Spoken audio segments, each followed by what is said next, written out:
Por metodologjia apo format e diagnostikimit a janë vetëm imazherike apo ka edhe analiza gjaku ose shkon? Ka edhe analiza gjaku dhe analizat e lëngut trunjoshpinor, do thotë janë 3 shtyllat ku mund të vendosim diagnozën e sklerozës multiple. Një është trupi, do thotë simptomat dhe shenjat me cilat paraqitet ai person, pra ka pas sulm apo nuk ka pas. Dhe pashmangshëm metoda e patejkalueshme e diagnostikimit është rezonanca magnetike.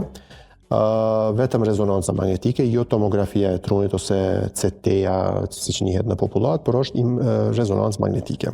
Si kërkohet rezonanca magnetike? Kokë, qafë? Rezonanca magnetike në idealisht do duhet të kërkohej rezonancë e trurit dhe rezonancë e palcës së kurrizit. Mirë po, kur e zbërthejmë kjo në kupton 4 rezonancë të ndara.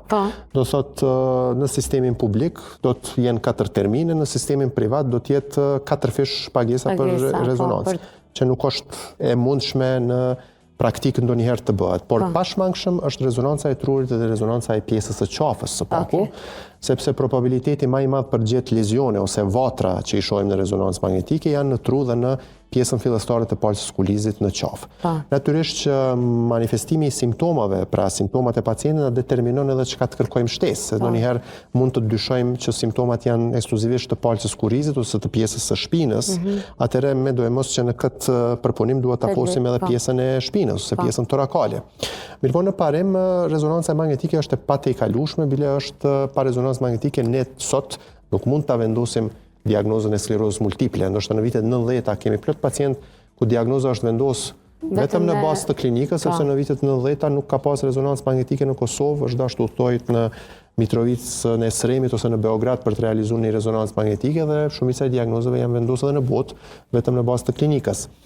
Por dhe si ndihmës tani rezonancës magnetike është edhe metoda ndihmëse laboratorike kundër të tjera lëngu trunoshpinor.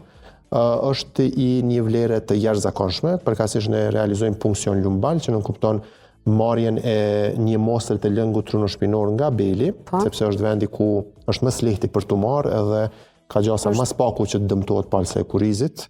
Është intervenim pa anestezion? Intervenim minimalisht invaziv, pa anestezion, zakonisht ambulantor, brenda ditës, pa nevojë për hospitalizim. Pa komplikime të mundshme. Pa komplikime të mundshme, edhe pse këtu kemi legjenda shumë të mëdha fatkeqësisht urbane që kështu do të ndodhë, kështu mund të ndodhë. Zakonisht në mëngjesin e realizimit të punksionit lumbal, pacientët vinë pa gjumë, të stresum, me lloj-lloj historish në mendjet e tyre, fatkeqësisht.